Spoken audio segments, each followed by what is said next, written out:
Welcome back to Uncut, and welcome back to another movie review.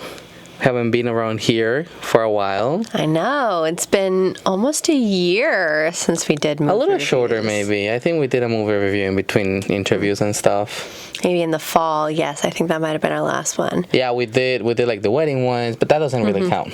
So, as you might have noticed, we've been having a lot of fun doing interviews with industry professionals. But I think today's topic really granted coming to do another movie review. Everyone's been talking about this movie. It was only fair. So if you haven't noticed in the thumbnail today, we are talking about Snow White. not the original one, unfortunately. Not any of the other remakes, prequels, sequels, whatever. The but newest whatever one. the hell Disney did. Yes. So I think we can get started with the plot. Bare bone basics. Yeah. It was Snow who, just as in the original, Mom, Dad, eventually, left with evil stepmother, and then evil stepmother does evil stepmother thing and's like, oh, I want to be the most beautiful, but Snow is the most beautiful and I hate her for it, and into the forest to kill her I go. And Yeah. it sort of works in the animated film. I feel like it's very timeless in I think it's a little simpler in the sense Yeah. that in the animated film it's I am the most beautiful. You cannot be more beautiful than me. In this one, they really stuck to the word. What's the word that they use? Fairest. Well, that's Yeah, the I know. phrase in the I know. animated. But in the animated one, we all knew that they were talking about the most beautiful. In this one, it felt like it was definitely talking about not looks, but how fair you were with your subjects. And how good of a kind. person you were. Yeah. Okay, yeah, I can And they see really that. leaned into that in this version. Now, obviously, there has been some changes. The most glaring one being the prince is not A prince. a prince. He, like, there is a male character that she has a romantic interest with, but we meet him earlier in the film, and we get more inklings of the romance earlier.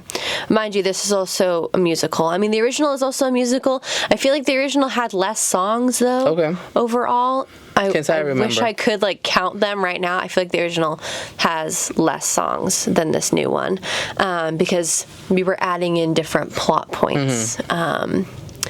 And yeah, regarding the prince, there was a pretty famous interview clip from the press tour that they were doing before the movie had even come out about cutting out the prince entirely.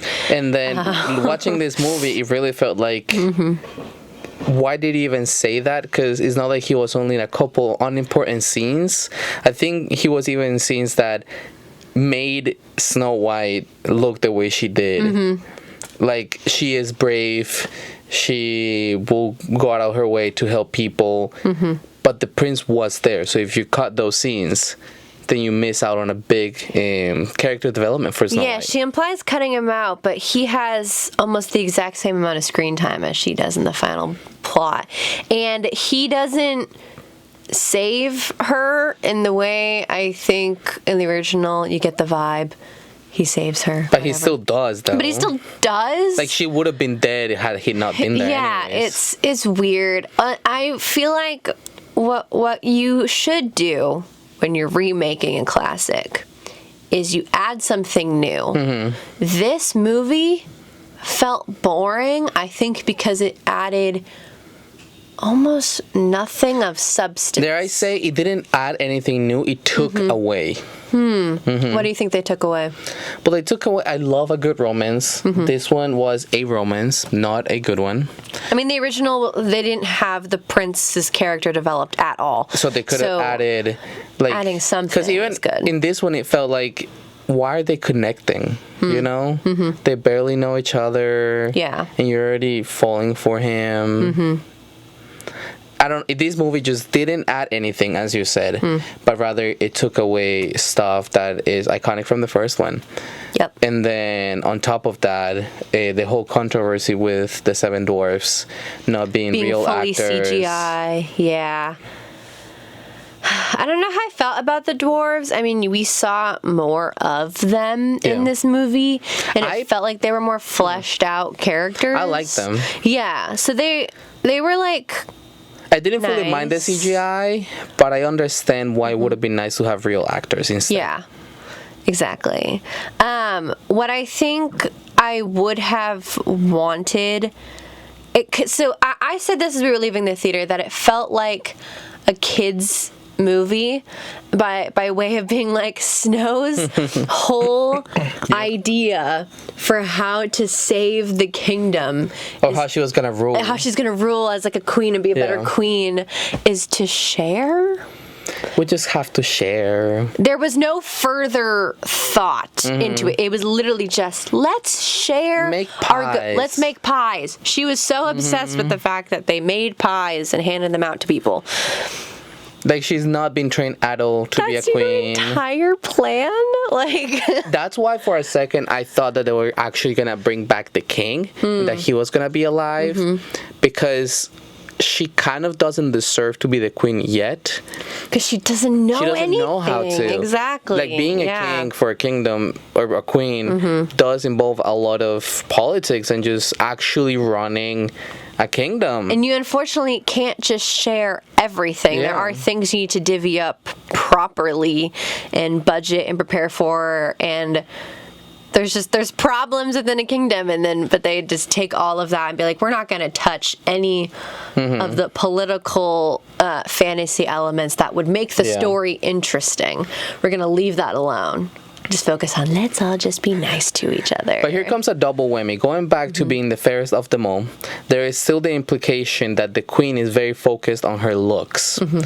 So there is still the little thing of like, I want to be the most beautiful. And she is afraid that she's not, but rather Snow White, aka Rachel Zegler, is the most beautiful. You cannot give me Rachel Zegler next to Gal Gadot and tell me she is jealous of Rachel. It wasn't even just like having to compare them as individuals, because then there's like the bias. It's also the fact that the costuming was really rough. Oh, the queen's costuming was magnifique. It was amazing. So you liked like the evil queen. I'm specifically talking about Snow. No, I know. That's why I'm saying, like, even in that point, the queen there's was there's just done. a point, like, logistically, where you should make the costumes pretty. This is like one of very few live actions, and they spend so long on these films. You can't have a drop-dead, gorgeous, like, stunning costume design. Well, the costume we had for Beauty and the Beast, or even the one we had for Cinderella. Aladdin. Yeah, Aladdin. Oh my god. And then this one. Yeah. And then people compare it to the original and how the original was very basic.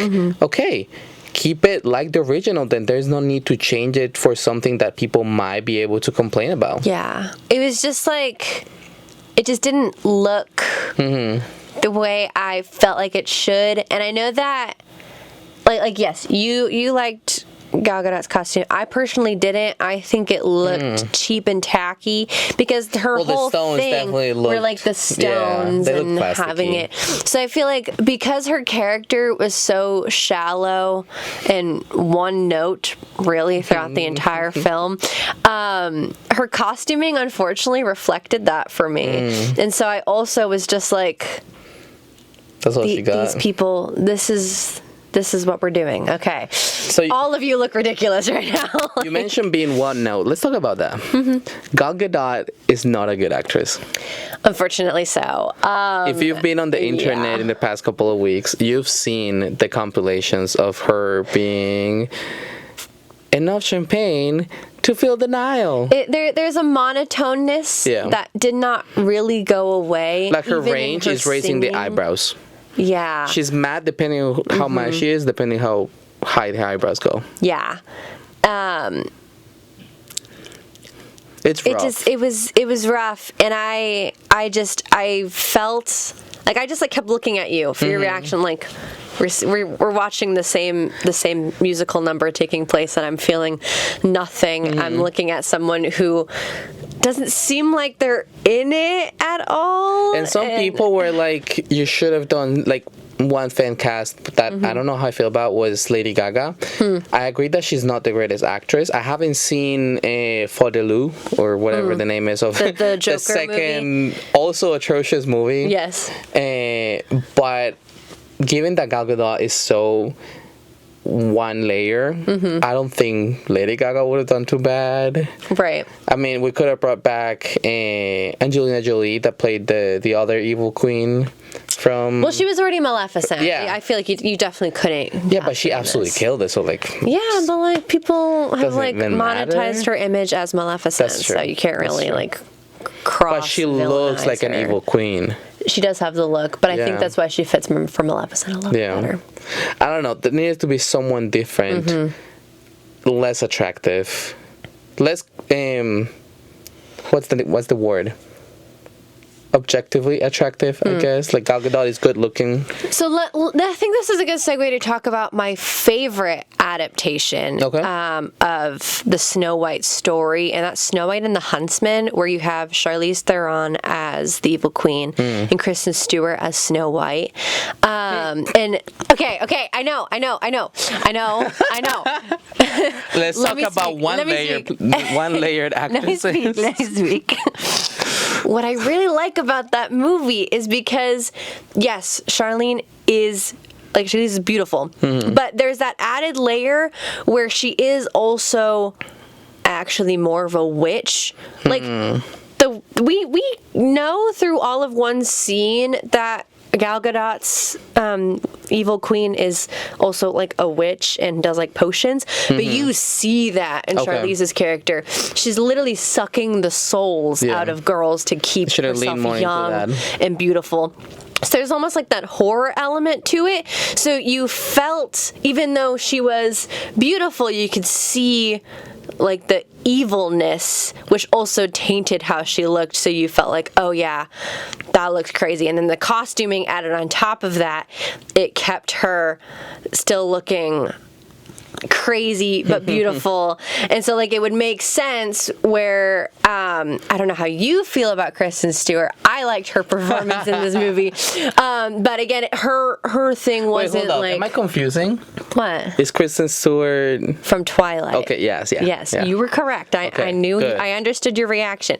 Whereas like Kristen Stewart's character, you can have your opinions on how she did in the film, but comparatively, you can agree, yeah, she's fairest because you have all this evil happening here, and actually, it feels right. Like it actually, you can actually understand what the mirror is talking about. Where in this movie, you don't get that stark difference because Rachel's character is not strong enough, and Gal Gadot's is so weak that they're almost kind of on the same level of not good enough for the title either way. And obviously, we see how bad the evil queen is. But they should have just leaned into she is bad. Yeah. Like she's throwing people into the dungeons, but we didn't see any of that. We see more of her singing about all the precious metals that she's harboring versus her actually doing anything evil. Like she stole, like this guy, the prince-ish, stole some stuff from her, and all she did was hang him or like tie him to the fence. Well, it's cold. That Snow White quickly was able to untie him from with no... She was able to free him with no issue. Talk to him for like 5 minutes, and then that was her catalyst of there was no protection. We gotta be a better kingdom. Yeah. Like, that was all it took. Like, attractive guy gets tied to a fence, and I'm upset for him. It's absolutely absurd. It just, this whole movie felt blah. Now, there is another added layer of blahness to this movie. I'm quickly going to go into Letterboxd, which is something I've been doing. Yeah, we've been really liking Letterboxd, guys. But let me tell you, there's this movie called Velocipastor. I think it's a pastor from a church, I think, fighting a velociraptor. That has like a 5.1 on Letterboxd or something like that. And then there is Snow White. 2025, directed by Mark Webb, has a 2.0. It's like right on the dot, 2.0. Yeah. Wow. Now let's go to Rotten Tomatoes. Just bear with me over here.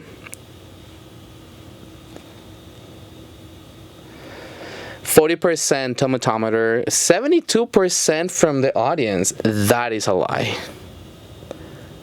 That is a lie. Is it like parents being like, wow, that was a nice film? Or like little kids being like, oh. Now, if we go to IMDb,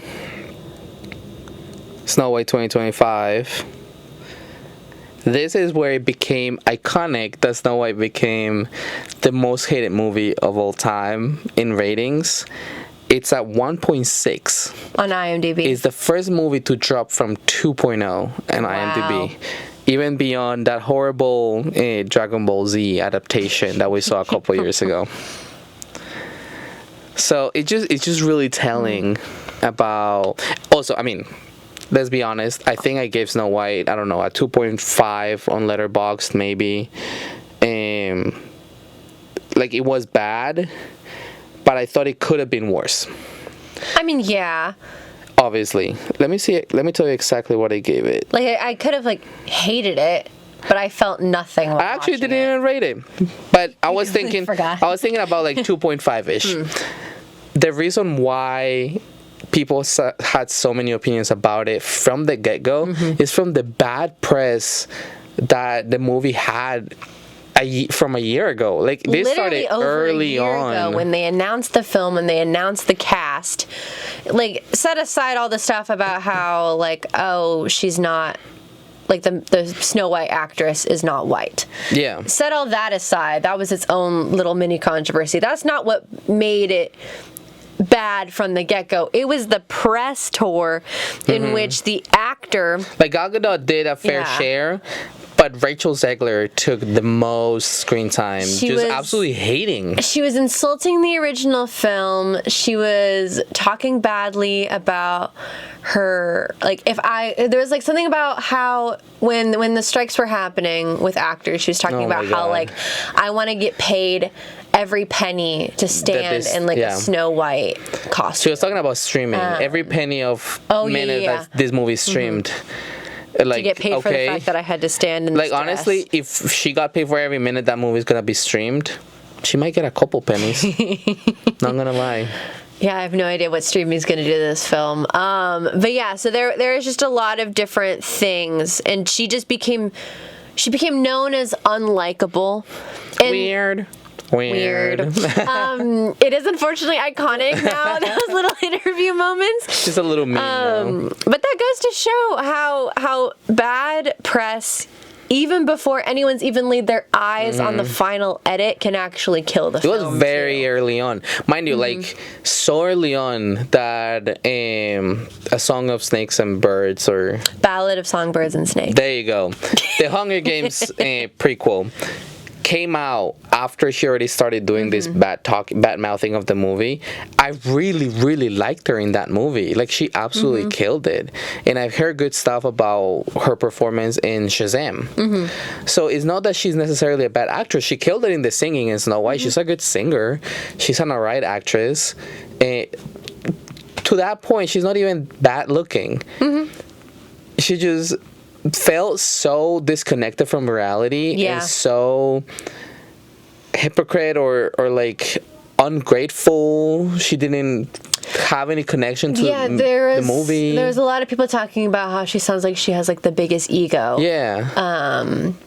Ungrateful, talking about how amazing she is, that she like got her big break and has just been like getting box office after box office. Like, she really wanted to lay the bet into this. She's really strong and powerful, and this film is to strengthen women.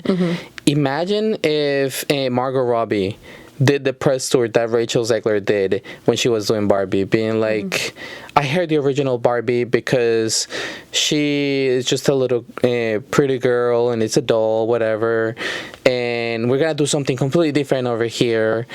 Imagine she had done that. People would have seen the movie with different eyes. Yeah. Because you're already telling us the whole story, and you're telling us that you don't even like the original thing that your movie came from. It's just... It already put so much bias on the audience, and I definitely say that we were both affected by it because we're both well versed on social media. Yeah, and we didn't want to go watch this movie at all, but we had to bite the bullet. We had to see it. I feel like this is the perfect segue to go into a larger conversation that Snow White is a part of, and that's the conversation of Disney live action remakes. We have seen many now, notable ones like we've mentioned, Aladdin, Cinderella, Maleficent, and some of these are really well received. And now we got Mufasa based on the Lion King, which live action. It's all animated anyways. So we're getting to the point now where we are seeing more and more remakes being done. I didn't mind it when it began. I now mind it. Okay. You, however, feel differently. I really like it. And I think the way to do it is the way that TV shows like Avatar are doing it. You watched Avatar, The Last Airbender, the animated version. You loved it. Yes. And then we just finished watching the live action of that one, and you had a lot of questions because they combined episodes, they moved things around, they did it differently. You didn't watch the same thing twice. You got something else out of it, which is what we were expecting with Snow White. We want added things to be there and change what needs to be changed, but give me something new, give me something more, something that makes me feel like this was a different experience, not just the same thing again. I think that is the way we have to go about live action, which is why I loved Mufasa. I didn't mind The Lion King. I really liked Aladdin because I'm particular to Will Smith. I know there is a lot of hate about that movie, but overall, yeah, I mean, I guess I don't mind live action because it's paving the way to what we actually have to do to make good live action. Yeah. Like shows like One Piece, it's an amazing live action adaptation. You need to give us something different. You cannot just put the same movie twice and expect me to pay twice and expect me to like it twice. If that is the case, I'm gonna pick and choose. I don't think I will go back to Avatar: The Last Airbender and be like, I like this one over this one, because they're not really the same thing. They're two completely different shows, and you can enjoy them both together. Yeah. With the Disney's live action right now, people are like, don't you dare touch X movie because you're gonna ruin the masterpiece that it was. So you need to figure out a way. If you're gonna do live actions, figure out what you can change without obviously ruining the movie. Right. And then what else can you give me? Like what is so special about this movie that you have to remake it? Yeah. Yeah, I actually get reminded of the How to Train Your Dragon movie that's going to come out in the summer.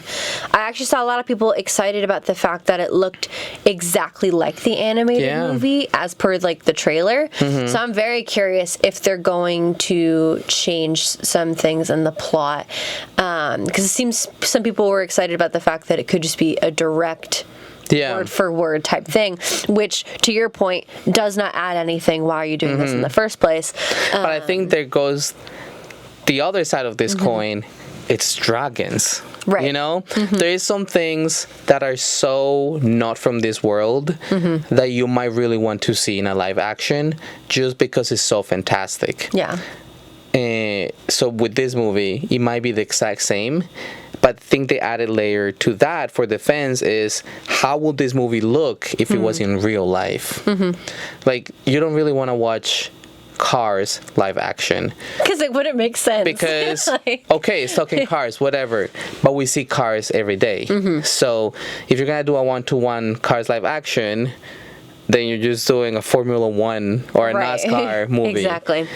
Yeah. I think the one movie I feel excitement for is Lilo and Stitch, which is coming out in what now, like a month.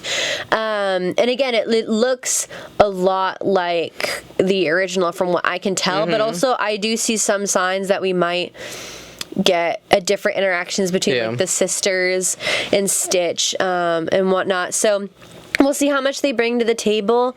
I wonder how many more we're gonna get, because it feels, I don't quite know what Disney's doing. It feels like we're doing a lot of remakes and sequels of things that have been around for generations now. Yeah. And I don't quite know, is this working? So the rumors that I have heard is that because of the bad performance from Snow White, Disney might be pulling the plug on any further live action adaptations. Well, they can't say that until they see how Lilo and Stitch performs. Of course. Yeah. So I think that will be okay. I don't fully mind them pulling the plug on live actions, but then there is a second conversation that needs to be had about sequels. Yeah. Which I am particularly in favor of. In my eyes, sequels are 100% new because they cannot tell the same story twice, and if they do, then it's a bad sequel.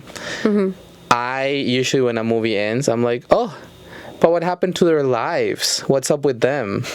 Do they just end? There's no more of you? And sequels allow me to further their lives and my knowledge of them.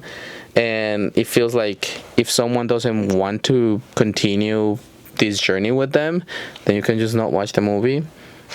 But it is an added experience that live action just doesn't do. It's definitely hard to say. I mean, I feel like sequels specifically, I feel like there comes a point in which it feels like that was an ending. And that was actually positive. Yeah. Why are we then picking them back up and giving them more trouble and conflict when it felt like they were finally in like a solid spot? And I feel like they're usually in like a solid spot after a trilogy. That's when you see usually like Toy Story, Cars. Those feel like solid. Those feel like Give me solid. Cars 4. No, Give me those Cars feel 4. like solid trilogies. I hate that I'm using Avatar as an analogy so much. It's just what it's in my head right now. The way Avatar is doing sequels is not with the same people, not the same Avatar. True. It's a whole different cast. That's a good way to go about sequels. Continues the world, yeah. Continues the world. It's just like a universe. Like Harry Potter is doing kind of the same with Cursed Child or with the prequels. It's new characters, but it's still the same universe. It just expands that universe. I think I don't mind Toy Story because toys live forever. Unless they get thrown away. Yeah. They are just moving on to a different owner. Which I think is why that's okay. Because if they went to do a Toy Story movie with a whole new set of toys, I don't know that anybody would watch it. Well, yeah, you need one person to continue. I mean, that's, I think, why Cars 3 was pretty successful, because you still had McQueen and all his previous experiences, but you're actually also focusing on a new character and new sets of people. Okay, so tell me this. We're going to get a Kung Fu Panda 5, which might be called Kung Fu whatever and it Fox 1. That is a new character. Yeah. How would you feel if they made a Cars 4 following this new girl instead of McQueen? And maybe McQueen takes the backseat, is still there like a mentor. I mean, that's what he did in Cars 3. He was just an unwilling mentor. Yeah. But he was still trying to raise and everything. But what if in the fourth one, he's not our main character? She's now the main character. Would you like that sequel? I mean, it's hard to say. I would want to know what is happening. Is it an interesting plot? Or move away from Lightning and focus on Mater? But I think we have that with the shorts. Well, yeah, but they've never made it in movie form. He's lovable enough where I think you could sell it. Yeah. So, yeah, I don't know. I think the root of all these conversations is how much is too much, and are you giving me enough value after making that what people are saying is a cash grab?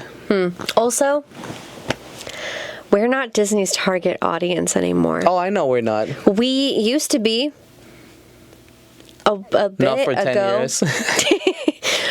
I think that's why we have issue with it, is because we've seen these characters for so long for sure. now that seeing them again, it's like you're doing this again, where actually that 5-year-old over there It's just getting to know this for the first time. like they're like excited because it's like, oh, there's another movie in the sequence, and Like, he's loving Minions. Every time there's a new Despicable Me movie.